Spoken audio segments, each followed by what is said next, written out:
You are listening to Three Kitchens Podcast, hosted by Heather Dyer and Aaron Walker. To find our complete catalog of episodes, check out any of your favorite podcast players. Or our website, threekitchenspodcast.com. All right, welcome to this episode of Three Kitchens Podcast. I'm your host, Heather Dyer, and with me is my co-host, Aaron Walker. Hi, Aaron. Hello. And we're really excited today to have a guest host with us at Third Kitchen. Her name is Kerrie Penney. She is the creator and host of the podcast Secret Heart Broadcasting. And I mean, when we talk about having creatives join us on the show, this guest is like the ultimate creative. She's a writer who has published poetry and short stories. She's produced and hosted radio and television programs, founded 2 communications companies, interviewed high-profile creatives, business leaders, artists, and visionaries. And in fact, Kerrie and I met many years ago because she was producing corporate videos and I was on the corporate side of things. And we worked together to produce all kinds of things. So welcome, Kerrie. We're so happy to have you with us. Yeah, thank you for inviting me. That was lovely to hear. And it's lovely to see you both. Your podcast, Secret Heart Broadcasting. Yes. Tell us what it's all about. What do you mean by Secret Heart? That is a really great question, Heather. So I can tell you a little bit about the genesis of it. I think my whole life, and the last time I had like a full-time job was 1984. I think I had a radio gig. And since then I've been freelancing. So I like I'm the original gig economy person, but things will drop into my head and I'll think, hey, that's a great idea, and just follow it. So I did that, through most of my career. And then about a year ago, I was sitting at my desk typing, writing, whatever, when you sit at your desk and wait for something to happen. And this idea came in that was like Secret Heart Broadcasting. And I wrote it down and I drew a little heart with lines around it and thought, oh, that's interesting. And when I looked back at it, I thought, oh, I think what I want to do is talk to people. And the first season happens to be women who have also followed their hearts.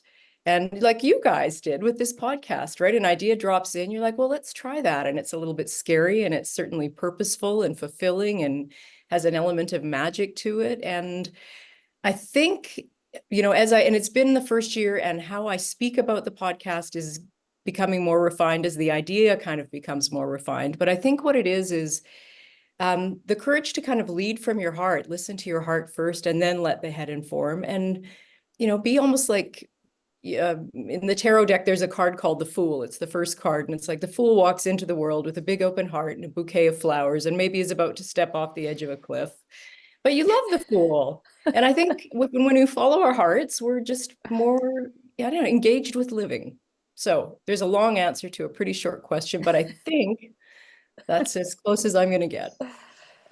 I like that you say that it takes courage, because I think that's exactly what it takes to have an idea and then try and make it happen. Because the process of I've got an idea and then finding out how to actually put that into a final product or into something that's physically hasn't existed before is such an interesting process, right? Oh, yeah. Yeah. And I mean, I guess you can kind of align that with cooking in a way, right? Like we can talk about big, following your heart and that kind of nervous energy and bringing it in. And am I going to be a fool is, we have our egos too that are keeping us in check to keep us safe. But just when you said that, Aaron, I was thinking it's like cooking. Like we learn how to cook from, following a recipe in a book or your mom's book or something. And then, through circumstance, I don't think for me, it wasn't bravery. It was like, well, I don't have this in the house, so I'm going to try this and I'm going to freeform this. And yeah, there's a certain amount of that kind of heart-led, bringing it into not knowing quite what you're doing and hoping that the results won't be disastrous. That's exactly what we're always doing here. We just recorded yesterday the first part of an episode that will be closer to Easter, so it'll be after this one, where I said to Aaron, okay, I have this vision of the thing, and it's baking, which is not my forte. But I was like, there's a thing I want to bake, and I have this vision. I know what I want it to be. And Aaron's like, yes, I got you. Like, I get it. I Yeah, see it. We're on the same, we share a brain, we often say, we've Mhm. got the because wavelength. Yeah. Well, we that's often important. think the same and have the same, we can kind of see it. And then we talk through, how could I make this work? And then cross your fingers and hope that it turns out, right? Mhm. That's the That's the TBD last bit part. of it. Yeah. Yeah. But I think you did that. Didn't you do a birthday cake for your Oh oldest son gosh. a while ago that was like robot cake? I thought that was Oh, great. and Anyway. that was one of those that was like, oh, I'm really putting myself out there Mhm. because that's not my strong suit. And Aaron and I both always say we don't like cake decorating. It's Mhm. something it's a real skill and an art, and it's Yes. not our thing. And I really put myself out there to look foolish, like the fool, because I knew it wasn't going to be great, and it really wasn't. But it was part of the experience of trying to do it. And well, and I bet that's a story you're never going to forget. Certainly your sons will never forget. I think in that bravery of putting yourself out there, something magical, that's my word, and Mm. maybe alchemical, whatever, something chemical can happen. But putting yourself out there is the key because, life is short. Hmm. Mhm. Yeah. So Yeah, exactly. I was just looking. There's a picture behind Kerrie, and I think you told us oh, it means Yeah, eat it's before you die. well, it's so the for those of you listening, but feel free to watch the video too. Um, it's based on a Dutch kind of like I think a 15th century memento mori kind of idea where you incorporate, at that time you were incorporating skulls or bones along with life to remind you that life is temporary. And this is by a Calgary artist, John Hall, and he's kind of collaged the Dutch skull with a little bit of a smoking ember to remind us about death. But then in front is just this luscious pastry and lemons and, Mm, gorgeous food. So reminding like life is short and sweet. So eat and enjoy it. mm. hmm. Yeah, very cool. I'm Mhm. loving that so much. Yeah. So at Christmas time, I ran into a mutual friend, Kerrie, that Kerrie and I have from many years ago, and Mhm. the topic of your podcast came up, Oh. and he said to me, "I don't know if it's my thing. I tried to listen, but I think it's for women. So Mhm. it's not really I haven't really been listening too much." And I wondered your take on that. Do you feel, I mean, you did say the first season ended up being all your guests were women, but was that Mhm. your plan, or what's your plan going forward in that way? Well, I think I would never exclude men or anyone, but it happened to be for me the first season. And it grew out of the idea that I walk with these amazing women. My closest friends, most of my closest friends are women, and we have these amazing conversations. And Mm, I thought, wouldn't it be great if, we could share what you know? Because they've saved me so much. They know so much. They just save me so much time. You ask an expert about how to do this, and they know how to do that. So in terms of is it for women, I would say women are naturally attracted to it because the first season is women. But I think it's about humans sharing what they know in a spirit of generosity and from the heart. And I don't know, as you're saying that, I think, and I don't want to kind of wade into this kind of world of duality here, but I think sometimes it is easier for women to come from the heart than men. mm, Traditionally through, hundreds of thousands of years, we have been socialized differently. mhm, And I think it's easier for women to access that than men. And I'm not saying that's universally true, and I don't want to get into a discussion of binary, but I think there is some truth to what he said. And also, sometimes if you take a listen, you'll be surprised, oh yeah, I got something from that, or it's not for you. And if it's not for you, that's totally okay. I think that's what it's about, is finding more things that vibe with us and enriching our own energy in the world and moving through it and trying to be light as opposed to fear. Because mm, I think that's certainly the bottom line for the podcast for me. How can I use my superpower for good? mm. Yeah. Hmm. And it comes through because you talk about some big topics, some intense things in some of your episodes, but it's all very positive. Like you've got sort of like this was hard, yes, and this is what I learned from it, which is like a really Mm, important thing to do with with what, what you struggle with in life or what causes you grief, like if you're just going through it and suffering through it without learning the lessons or coming out with something better on the other side, like that's, Mhm. like to remind you like, okay, there's hard things and I can get through it and things get better, right? Yeah. Yeah. And what we learn from the hard things might be surprise lessons. And then you can help other people with hard things. Yeah. Like, goodness, we've all been there, like, losing someone we love or having a big disappointment or whatever it is. Yeah. Wouldn't it be great to have a great, wise friend you can just dial up and say, "Ma, what am I supposed to do?" Well, it's so much easier to get the advice from someone who's been there before too, Hmm. and take that into your toolkit when it hits on your doorstep, because Yeah. there's no point going through it alone and suffering and, trying to create the wheel by yourself, I guess. Yeah. Again. And I think there's Mhm. something, as you were just saying that, Erin, like the experts, like the people I talk to, I'm not, okay, experts are important. Mm, But real life experts, I think, to me, are more important, right? Like everyday leaders. It comes back to that heart piece, leading from the heart. Everyday people who have been through something that might be able to teach you something. I think of my friend Sarah, who is the last guest on the podcast, Sarah Woods, who I think Heather also knows from our past Mhm. lives in communication. But she would say, like, heart leadership is really important now. And I think there's some resonance to that for me. mhm, mhm, Mhm. Yeah. Yeah, and I think like when you talk about um, finding what resonates and kind of like lifts you up, we're always looking for those people we connect with. Hmm. And like we're on the same, like I was talking about Aaron and I being on the same wavelength about things. And I think it's because we typically live in the same space. We have the same kind of energy, and we feed off each other because we, raise each other up, I think. And that's the kind of thing we're all looking for, right? We're all looking to connect with each other and feel, you don't want to be brought down. You know when you meet someone you feel like, oh man, Yeah. why are you way down there? You're dragging me down. Hmm. We don't want that, right? Yeah, and I So, think we can lift each other up. I mean, who knew we'd be living in these kind of times either, right? Where that yeah. becomes even more important. Basic things like connection, finding someone, lifting up, making good food. Like, how do we bring high vibration and kind of a good feeling and a lighter energy into the world? Which, albeit is, light and dark exists, right? Again, back to Hmm. my school or painting behind me, but yeah, I think that for my life, and I'm, kind of more or less midlife, probably less midlife now, but I want there to be, if there's purpose in my living on earth, I mean, maybe it's just being a small everyday light that can somehow lift people up. And conversely, when I'm struggling, I'm able to reach out and say, wow, that I'm having a really tough time and know how to Mm, take care of myself, number one, and have a network of people who can also lift me up. mm. mhm.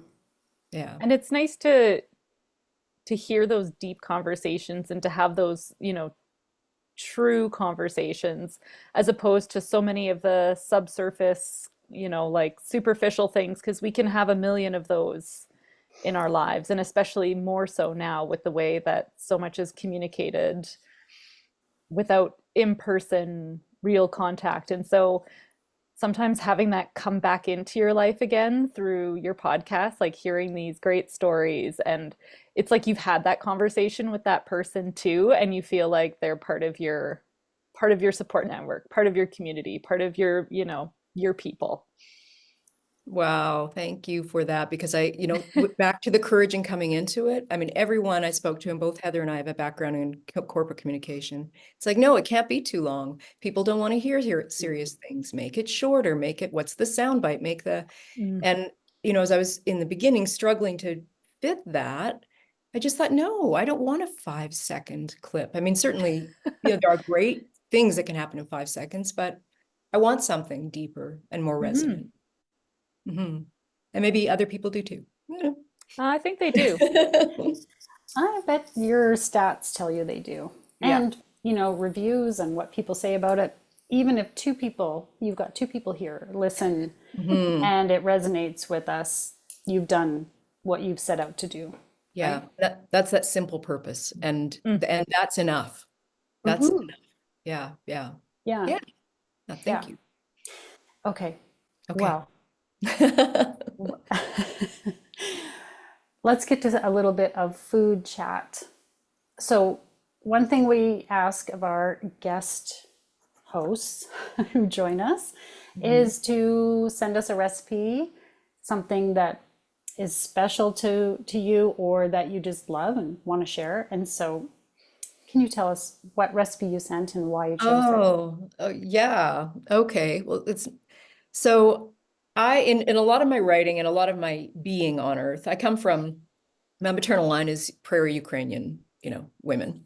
And my mom was the kind of person that taught me how to cook, maybe like a lot of our, ancestors did, where it's not really written down, and the rest, the ingredient, add a pinch of that, a bit of that, taste till you like it, cook until done, those kind of things.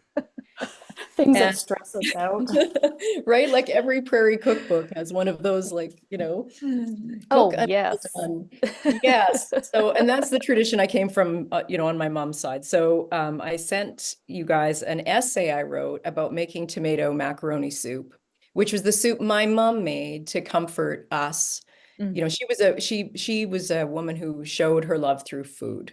And she was more or less a single mom. And, there was certainly challenges in our growing up life, but she could calm things down with comforting food. And this soup was just, my search image for kind of comfort when I was a kid.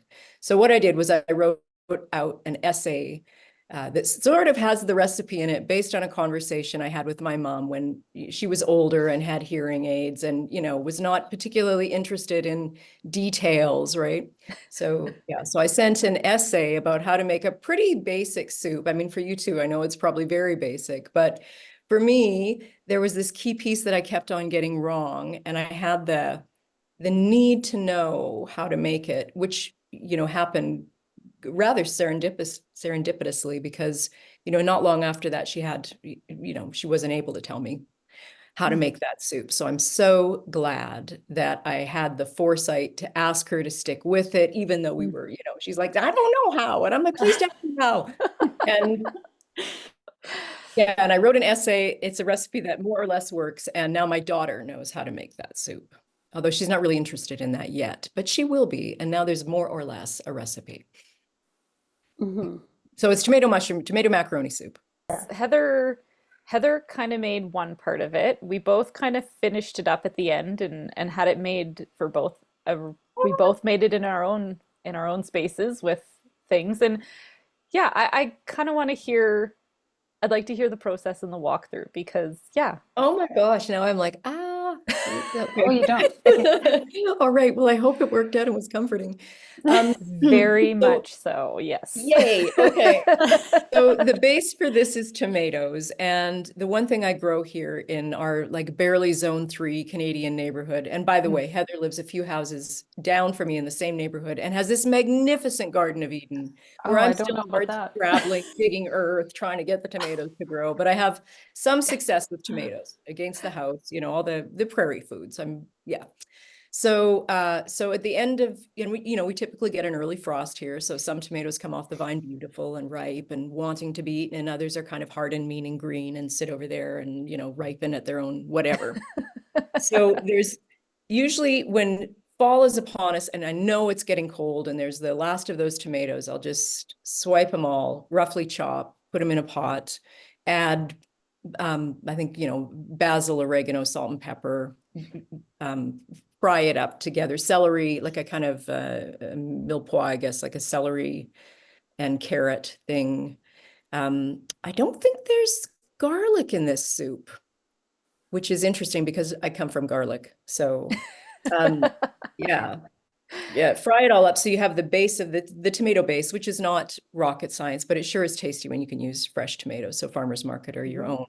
And then meanwhile, fill a pan with water and put in macaroni or, you know, if you're allergic to gluten, there's lots of great options out there for that. Or, I mean, I've had this also with rice, but for me, I'm an elbow macaroni person. That's my, get that boiling until al dente and take it out. And then in the meantime, the secret pot is the roux, Mm, which, so that would be the butter and the flour and the black pepper. mm, Um, yeah, frying that, and then gradually adding the milk. and stirring. I use a metal whisk to make sure there's no lumps and just trying to get that happen. And then when it's all milky, you add the macaroni to that. I wish I had the recipe in front of me. And then it's We do. the red into white, I think is the mystery key, because the other way it gets kind of like curdly. Oh, So I think it's pour red into white. You know what I have? we have the recipe here. Yes, a And little. what I think is interesting about it. Okay, so the way we went about it is I made as Erin said, I made the tomato base. Yes.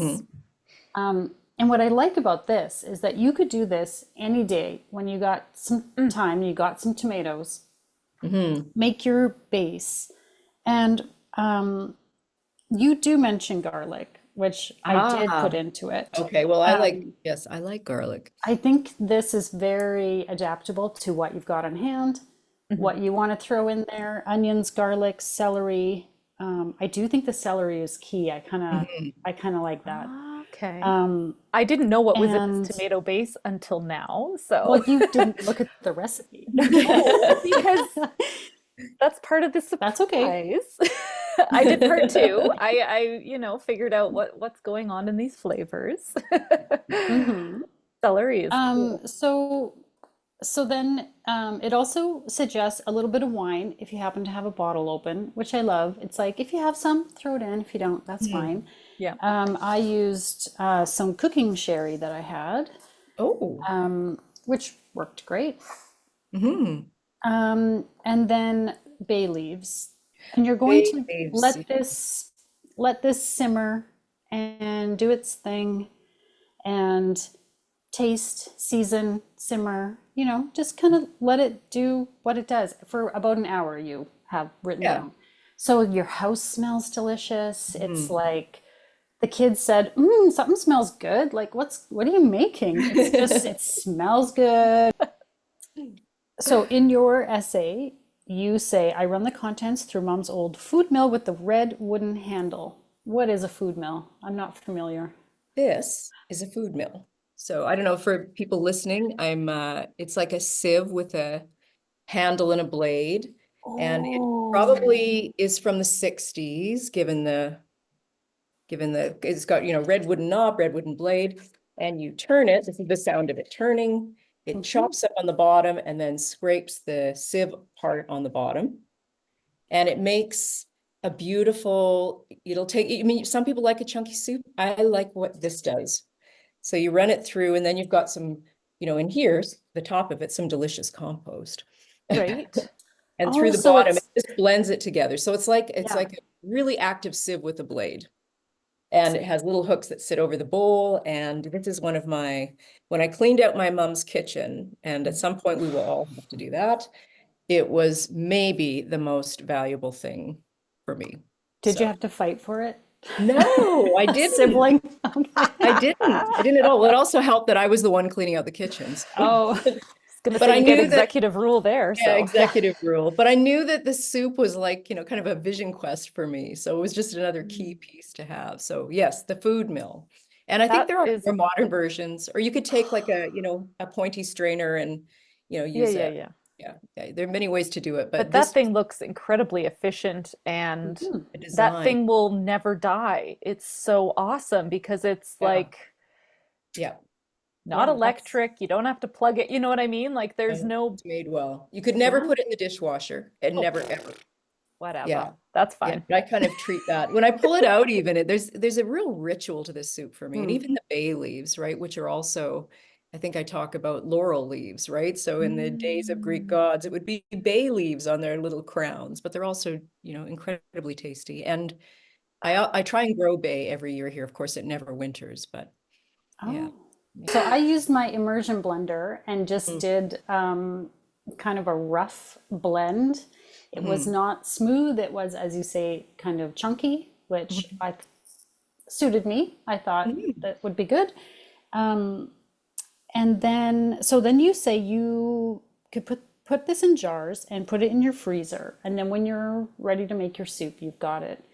Mhm. I I will have, just make a small note that it also makes great pizza sauce. It also makes yes. great to put on gnocchi my kids had for lunch the next day. I just warmed some up and they loved that. So Mm. it's kind of like a tomato sauce, really, like Yeah. a very Hmm. versatile. Oh, and there's one other ingredient, the Maggie sauce. Is that what it's Yes. called? Maggie? Yeah. Yeah. Yeah. Which is, Oh. honestly, probably like not that good for you. But that was always, the secret ingredient, right? Just a splash, not too much.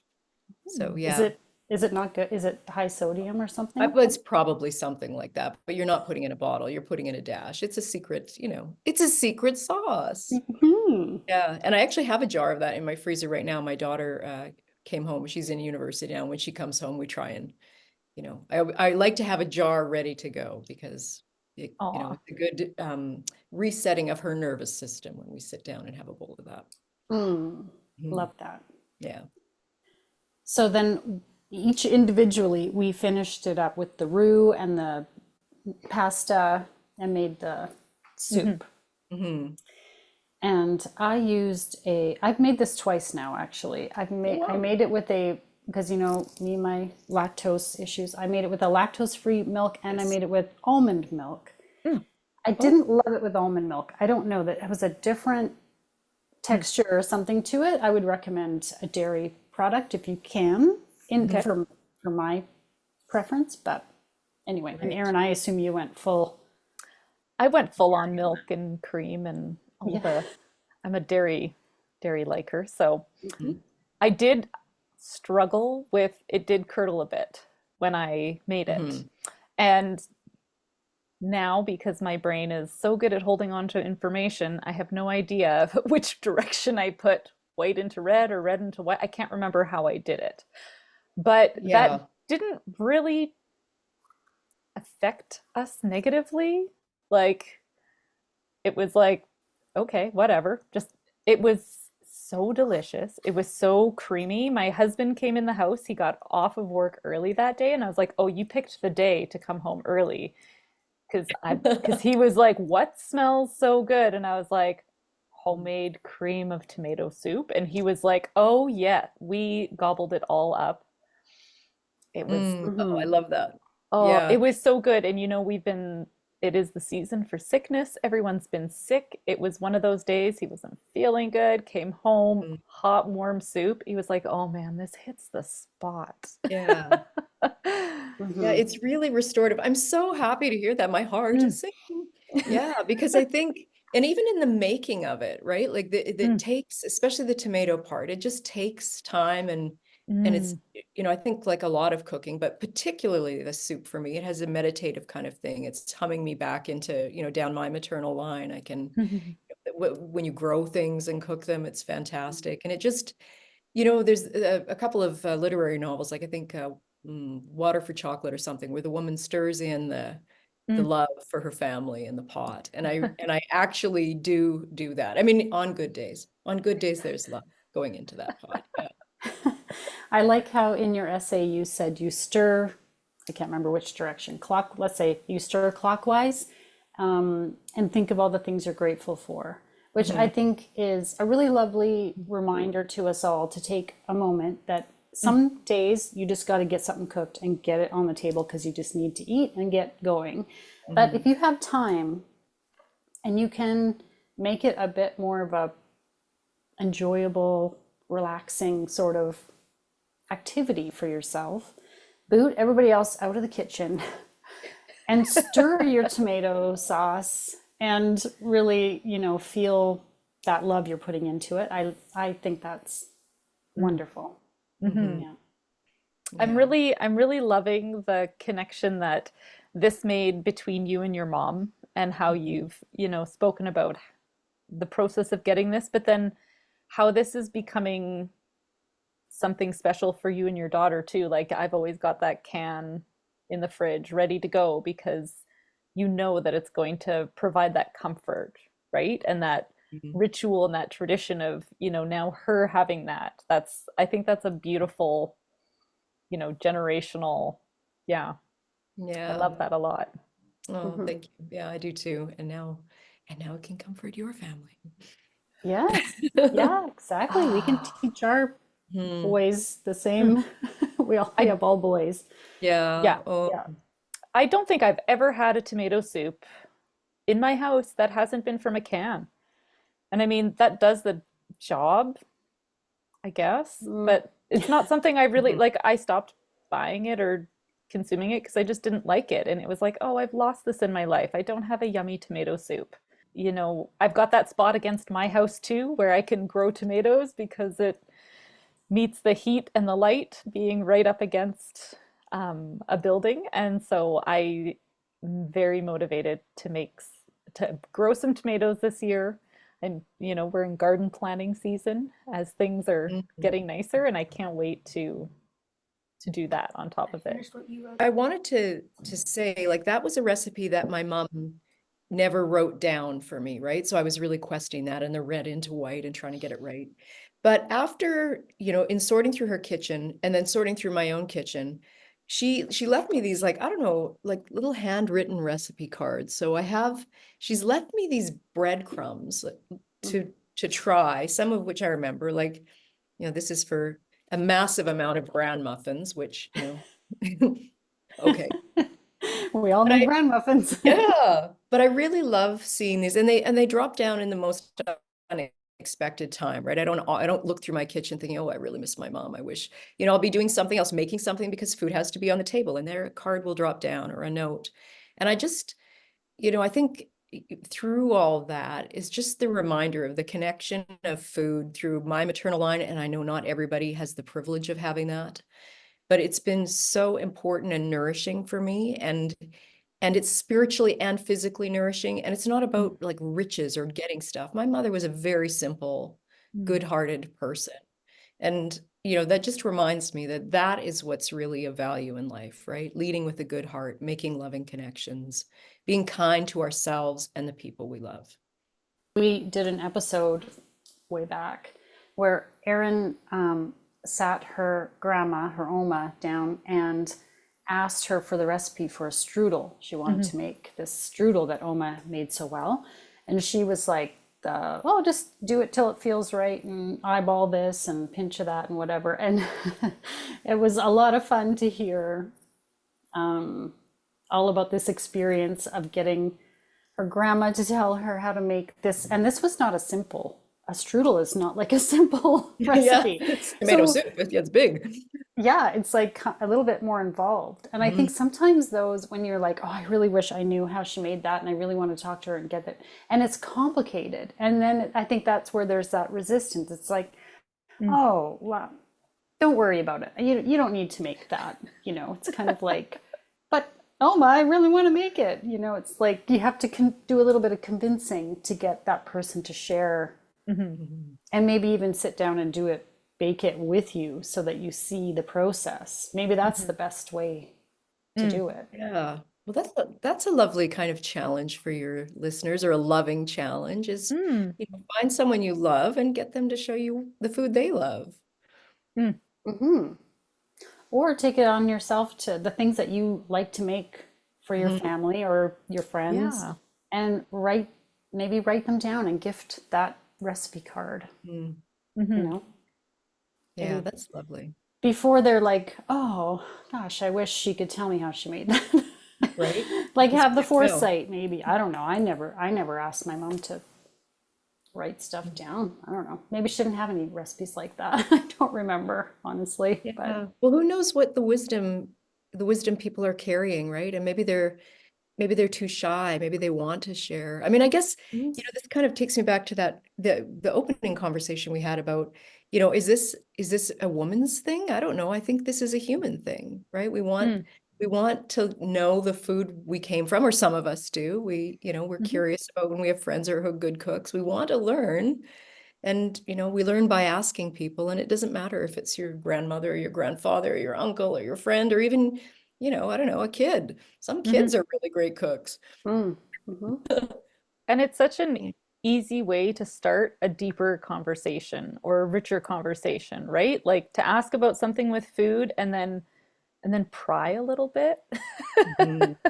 You Yeah. can get a lot more good information from someone or get a little bit more out of them if you kind of can find that common thing to talk about and then go deeper. And then maybe they'll give you your secret sauce. In my mom's case, it was the Maggie, but Ah. Argentine smoked paprika was one yeah, Ooh. you never know the little magical things that you'll discover. Yeah. Yeah, like your new favorite ingredient you didn't even know about, and now you Mhm. can't live without or whatever. Yeah. Mhm. Yeah, I love But it. that would be salted lemons for us, right, Heather? Oh yeah. Oh, I think that's the secret ingredient in my house still. I think I'm feeling inspired to go and like, I don't know, look through the old community cookbooks maybe, mhm. or I inherited a pile of those from my mom. Oh, wow. And every so often I peek through, from the small town choir. I'm like, what? I don't know. She must have just wanted to support them because she wasn't in the choir.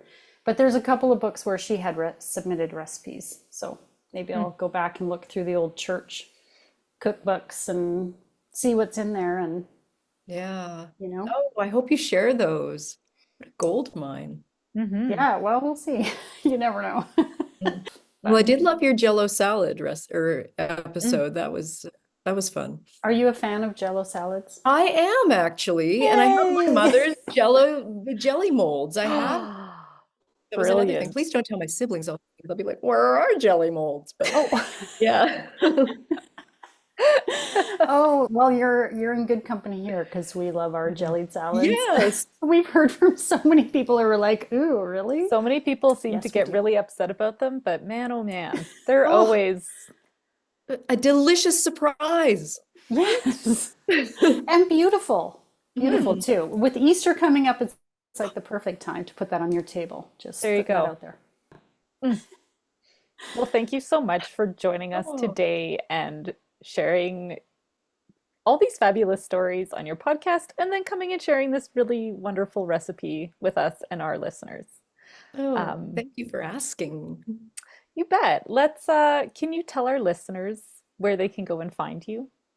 Yeah, sure. Secret Heart Broadcasting is on Instagram at Secret Heart Broadcasting, or on YouTube, Secret Heart Broadcasting, or you can get anywhere from the website, which is secretheartbroadcasting.com. Easy peasy. Easy peasy. Nice. Okay, let's go and have a lovely day. The sun is out, so Yeah, we Hmm. think about planting our gardens. Yeah. yes. Yeah. And now for the fine print. Links to recipes and other things we talked about in this episode can be found in the show notes or on our website, www.threekitchenspodcast.com. Come say hello on Instagram, Facebook, Threads, YouTube, and TikTok. We'd love to connect. And if you enjoy the show, pass it on. Word of mouth is the #1 way people learn about new podcasts. Thank you so much for listening.